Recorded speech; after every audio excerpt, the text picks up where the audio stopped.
Good morning everyone. This is our next video of the online class of class 5th. Today we will discuss our topics. You can see here the topic names. First is life cycle of frog and a butterfly. Frog और butterfly कैसे बनते हैं, क्या क्या चीज़ें हमें चाहिए होती हैं, एग से क्या चीज़ पहले कन्वर्ट होती है, फिर वो चीज़ किस में कन्वर्ट होगी और फिर फाइनली क्या चीज़ बनेगी। ठीक है, ये हमें फ्रॉग के केस में भी पढ़ना है और बटरफ्लाई के केस में भी पढ़ना है। सेकेंड इज मेटामॉर्फोसिस प्रोसेस क्या होता है, ये वेरी वेरी इंपॉर्टेंट, बहुत ज़्यादा हायर क्लासेस में भी चाहिए होता है। इसके बाद ओवीपेरस और वीवीपेरस एनिमल्स क्या होते हैं, ठीक है। और इसके बाद इंक्यूबेशन पीरियड क्या होता है, हैचिंग क्या होता है, प्यूपा किसको बोलते हैं, कुकून किसको बोलते हैं, कैटरपिलर क्या होते हैं, लार्वास किसको बोलते हैं, टेडपोल्स क्या होते हैं। ठीक है, ये सब कुछ हमें इस चैप्टर के अंदर पढ़ना है। देखिए मैं आपको एक बार रिकैप करा देती हूँ। हमने चैप्टर नंबर 5 के अंदर क्या क्या चीज़ें पढ़ी है रिप्रोडक्शन इन एनिमल्स के अंदर। टाइप्स ऑफ रिप्रोडक्शन, सबसे पहले रिप्रोडक्शन की डेफिनेशन हो गई थी। उसके बाद टाइप्स ऑफ रिप्रोडक्शन, कितने टाइप के रिप्रोडक्शन होते हैं, सेक्सुअल है ना एसेक्सुअल।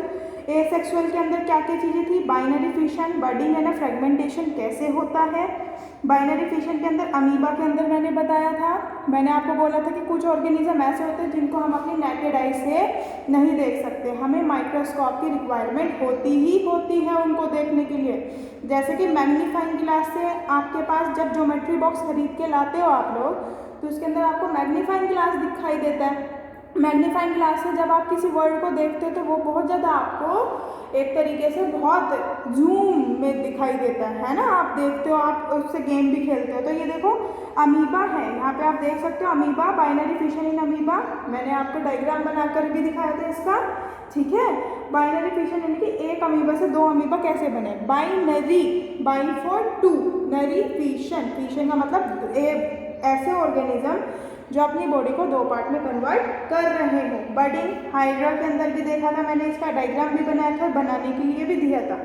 फ्रेगमेंटेशन भी मैंने बताया, सेक्सुअल रिप्रोडक्शन, स्पर्म फर्टिलाइजेशन कैसे होता है, गैमीट्स क्या होता है। ठीक है, ये मैंने आपको लास्ट वीडियोस में ऑलरेडी मैं आपको बता चुकी हूँ। आज का हमारा जो फर्स्ट टॉपिक हम लेते हैं वो लेते हैं, पहले लेंगे तो सारे, लेकिन पहले हम लेते हैं ओवीपेरस और वीवीपेरस एनिमल्स क्या होते हैं। ठीक है, मैं बताती हूँ आपको। ओवीपेरस एनिमल्स तो वो एनिमल्स होते हैं जो कि एग को प्रोड्यूस करते हैं, यहाँ पे लिख रही हूँ एग, राइट। वीवीपेरस एनिमल्स वो एनिमल्स होते हैं जो यंग वंस को प्रोड्यूस करते हैं, यंग वंस को प्रोड्यूस करते हैं। समझ आ गई ये वाली बात, मत देखो। Oviparous animals are those that gives birth to the eggs, not the young ones, right? अब इसको मैं आपको पहचान करने की बात बताती हूँ कि हम कैसे, आप लोगों से अगर मैं पूछूँ कि बताओ उन ऑर्गेनिजम्स के मुझे नाम बताओ कि जो एग प्रोड्यूस करते हो, अंडे देते हो, तो आप मुझे कितना दोगे, हैंड हो गई, लिजार्ड हो गए, रेप्टाइल्स हो गए, कह सकते हो आप लोग मुझे। लेकिन अब मैं आपको एक चीज़ बताती हूँ कि वीवीपेरस और ओवीपेरस को हम कैसे आइडेंटिफाई कर सकते हैं। अगर किसी ऑर्गेनिज्म के ऊपर, ऑर्गेनिज्म यानी कि जीव जंतु, मैंने आपको पहले भी बताया इंसानों के लिए ऑर्गेनिज्म वर्ड यूज करता है साइंस में। ठीक है, एक चीज़ के कई सारे नाम भी होते हैं, ऐसे ही हो गया। तो आप याद रखो ओवीपेरस है जैसे, राइट, ओवीपेरस है, तो इसके अंदर क्या है, आपने कुछ ऐसे ऑर्गेनिज्म देखे होंगे जिनके कान नहीं होते। जिन ऑर्गेनिज्म के कान नहीं होते वो किस चीज़ को प्रोड्यूस करेंगे, एग को। The organism those don't have ears that produce eggs, right?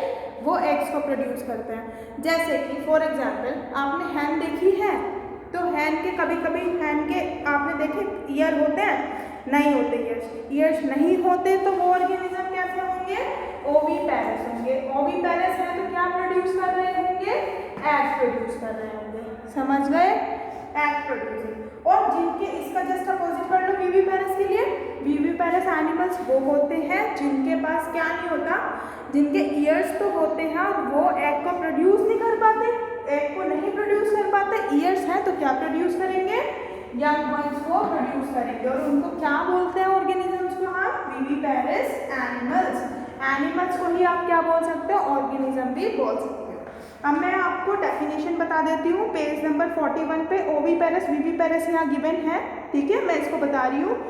Animals that give birth to the young ones are called viviparous, बता दिया मैंने। And the eggs laying animals are called oviparous animals.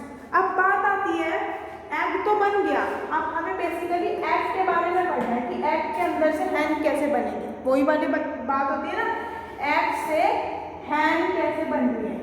ये तो एक common example हो गया, ये आपका एग है, राइट। अब देखो कैसे हुआ, उसमें भी तो प्रोसीजर होते होंगे। तो देखो बटरफ्लाईज मोथ, मोथ एक ऐसा इंसेक्ट होता है, छोटा सा इंसेक्ट होता है, जैसे बैड बग टाइप का होता है, ठीक है। इंसेक्ट की एक ऐसी कैरेक्टरिस्टिक फीचर होता है कि उनके पैर बहुत ज़्यादा होते हैं, और पैर ऐसे पैर जो एक दूसरे से बिल्कुल क्या जॉइंटेड होते हैं। और पैरों के लिए हम वर्ड क्या यूज़ करते हैं, अपेंडेजेस, राइट, अपेंडेजेस वर्ड। तो इंसेक्ट की कैसी कैरेक्टरिस्टिक फीचर होती है, इनके पास जॉइंटेड अपेंडेजेस प्रेजेंट होते हैं। जॉइंटेड मतलब बहुत सारे लैग्स जो एक दूसरे से इंटरकनेक्टेड हैं। ये बात आपको समझ आई। अब देखो उसके बाद जॉइंटेड अपेंडेजेस, ठीक है। अब देखो many insect lays egg on the leaf, बहुत सारे इंसेक्ट्स ऐसे हैं जो कि लीफ के ऊपर एग देते हैं। मॉस्किटोज एंड फ्रॉग्स ले एग इन वाटर, कुछ ऐसे भी होते हैं जो एग को अपने देते हैं पानी के अंदर। जैसे मॉस्किटोज अगर अपने एग्स को पानी के अंदर देंगे तो वहाँ मॉस्किटोज बहुत सारे, क्योंकि एग बाद में किस में कन्वर्ट होना है, मॉस्किटोज में, तो मॉस्किटोज ज़्यादा हो जाएंगे। आप लोगों ने देखा होगा ना कि अगर हम कहीं पे जाते हैं और वहाँ पे पानी ज़्यादा भरा रहे तो लोग ना, कुछ लोग ऐसे होते हैं उस पानी को गिरा देते हैं, वो कहेंगे कि यहाँ पे तो मच्छर आ जाएंगे, मलेरिया हो जाएगा, कॉलरा हो जाएगा, टाइफाइड हो जाएगा। तो ये सीजन चलता है, ठीक है। तो इस वजह से हमें अवॉइड करना चाहिए कहीं पे भी वाटर का एक्यूमुलेशन को रोक देना चाहिए। वाटर को कहीं पे भी ऐसे ही होना, मतलब रहना नहीं चाहिए, ठीक है, उसको फेंक देना चाहिए, क्योंकि वहाँ पे क्या है, मच्छर मक्खी वगैरह बर्थ प्रोड्यूस हो जाएंगे। प्रोड्यूस होंगे तो वो डिजीज कॉज करेंगे, हमें बीमार कर देंगे, समझ रहे हो। अब इसके बाद क्या है, snakes and reptiles less egg in the बरो, ठीक है। स्नेक्स रेप्टाइल्स क्या होते हैं, वो नहीं होती, मिट्टी का पहाड़ सा बना लेता है और उसके अंदर आपने देखा भी होगा जब आप घूमने जाते हो तो उसके अंदर क्या डॉट डॉट हल्की सी ऐसे रहती है, होल्स रहता है उसके अंदर, जिसके अंदर एनिमल्स रहते हैं, स्नेक्स वगैरह। तो कहते हैं ना कि अगर कहीं पे भी जाओ इस तरह का आपको स्ट्रक्चर दिखाई दे मिट्टी के अंदर, थोड़ा सा जैसे छोटा पहाड़ टाइप बन जाता है, तो उसके अंदर होल्स हो तो उसे कभी भी हाथ नहीं लगाना चाहिए, ठीक है। क्या पता उसके अंदर कौन सा इंसेक्ट है, छुपकर कौन सा रेप्टाइल बैठा है, ठीक है। और in some hidden places bird lays their eggs in the nest, आपको पता है बर्ड कहाँ पे अपने अंडे देती है, नेस्ट के अंदर। Different types of eggs have a different type for hatching. अब देखो हैचिंग आ गया, हैचिंग का मतलब क्या है, एग से हैन बनना। तो इनको एक टेम्परेचर की रिक्वायरमेंट होती है इस चीज़ को, मतलब अंडे से हैन कैसे बनेगी। तो ये जो पूरा ये प्रोसीजर हुआ कि अंडे के अंदर से जैसे को बोलते हैं चूजा निकला, तो वो क्या है, हैचिंग, उसको बोलते हैं हैच हो गया, वो हैच निकल गया, ठीक है। और जितना टाइम लगा एग को हैन में कन्वर्ट होने के लिए उसको क्या बोलते हैं, इंक्यूबेशन पीरियड। यहाँ पे मैंने लिख दिया, ठीक है। अलग अलग एनिमल्स के, अलग अलग बर्ड्स के इंक्यूबेशन पीरियड अलग अलग होते हैं, एक आधों का मैं आपको याद भी कराऊंगी, ठीक है। देखो अब इसकी definition, bird lays egg in nest, different type of the eggs take different time for hatching, different time hatching के लिए different time लेते हैं। most of the bird and some reptiles sit on egg to keep them warm enough to develop into the babies। कुछ bird ऐसी होती है जिनको क्या, इनको हैच होने के लिए टेम्परेचर की रिक्वायरमेंट है, मैंने आपको अभी बोला है ना। और अगर देखो कोई चीज़ किसी चीज़ के ऊपर, अगर हमें गर्मी हो रही है, कोई हमसे बहुत ज़्यादा चिपक के बैठा है, हम कहेंगे दूर हो जाओ मुझे गर्मी लग रही है। टेम्परेचर एक तरीके से गर्मी समझ सकते हो, गर्मी से इंडिकेट करो उसको। और कुछ बर्ड ऐसे होते हैं जैसे अपने घोंसले के अंदर उन्होंने एग दिया ना, तो उसी के ऊपर जाके बैठ जाते हैं, बैठेंगी तो एग को गर्माई पहुँचाएगी, गर्माई पहुँचाएगी तो इंक्यूबेशन पीरियड क्या हो जाएगा, कम। इंक्यूबेशन पीरियड का मतलब क्या है, हैचिंग वाला पीरियड, जब पूरा कन्वर्ट हो रहा है कौन, एग से हैन पूरा कन्वर्ट हो रही है, ठीक है। अब देखो इसके बाद ये वाली बात आ गई। अब देखो most of the bird and some reptiles sit on egg to keep them warm enough to develop into the babies, and the period which an egg takes for hatching is called incubation period।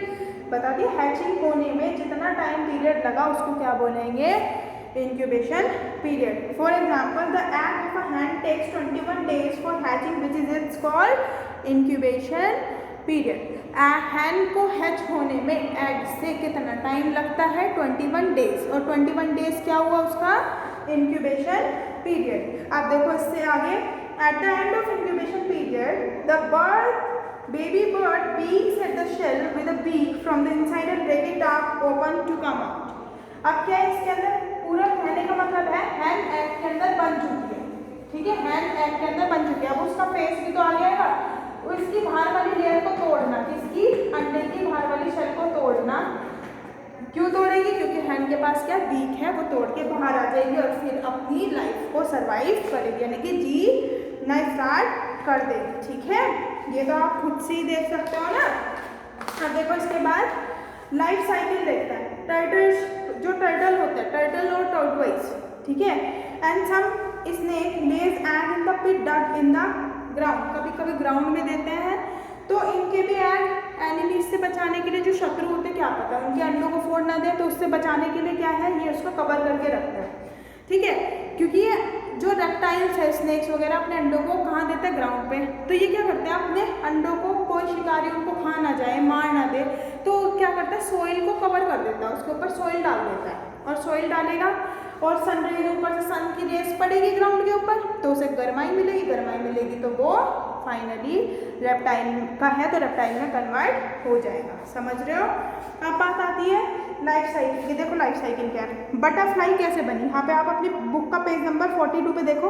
Egg है, egg थोड़ा बड़ा हुआ, खाना पीना इसने खाया, जैसे हम लोग खाते हैं, बड़े होने के लिए खाते हैं खाना पीना, ठीक है. एग बाद में कैटरपिलर में कन्वर्ट होता है. कैटरपिलर क्या है? लार्वा. लार्वा क्या होता है? जो एग के बाद बनने वाली स्टेज होती है किसी भी ऑर्गेनिज्म की, उसको लार्वा बोल देंगे. कैटरपिलर, कैटरपिलर के बाद ये जो इंसेक्ट दिखाई दे रहा है, बटरफ्लाई एकदम से नहीं बनती, कैटरपिलर पहले बनेगा, ठीक है.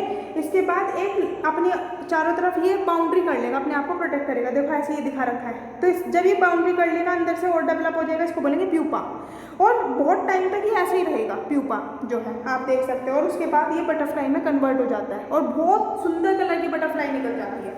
समझ आ गई ये वाली बात? अब बात आती है आपकी इस पूरे प्रोसीजर को, ये जो पूरा प्रोसीजर हुआ, एग से कैटरपिलर, कैटरपिलर से प्यूपा, प्यूपा से एडल्ट बटरफ्लाई, ये पूरा प्रोसीजर क्या है? मेटामॉर्फोसिस का प्रोसेस कहलाता है. मैंने आपको बता दिया था. चेंजेस होना, क्या बोलेंगे? चेंजेस होना. एग से बटरफ्लाई के अंदर जो जो चेंजेस हुए, उस प्रोसेस को क्या बोलेंगे? मेटामॉर्फोसिस. ठीक है.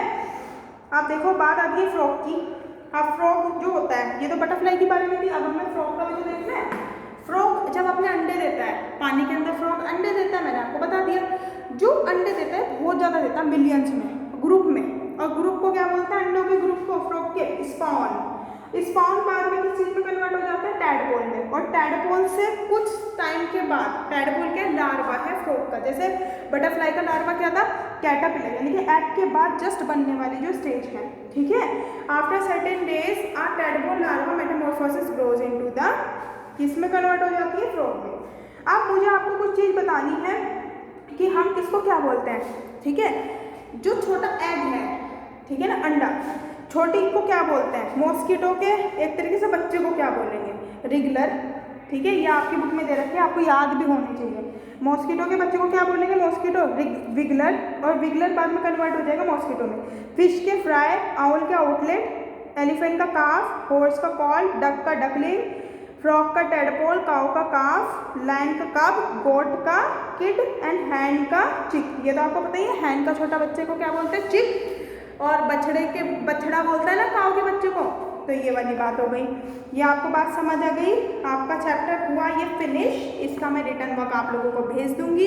अगर आप लोगों को आप भी कोई प्रॉब्लम है तो आप लोग मुझसे इंडिविजुअली पूछ सकते हैं. आप लोगों के पास व्हाट्सएप नंबर है, और अगर किसी ने अपनी पुरानी वीडियोस नहीं देखी है तो प्लीज़ अपनी पुरानी वीडियोस देख लीजिएगा. इसका रिटर्न वर्क आप लोगों के पास आ जाएगा. इसकी पहले वीडियोस देखिए, ठीक है. और प्लीज़ प्रैक्टिस करना life cycle of the butterfly वाले की. फ्रॉग का मुझे पता होना चाहिए कि पहले क्या बना, फिर क्या बना, फिर क्या बना, ठीक है, ऐसे ही. और ये मुझे नाम याद चाहिए. ये आपका होमवर्क है. आज के लिए इतना ही, बाकी नेक्स्ट टाइम पे करेंगे. Thank you.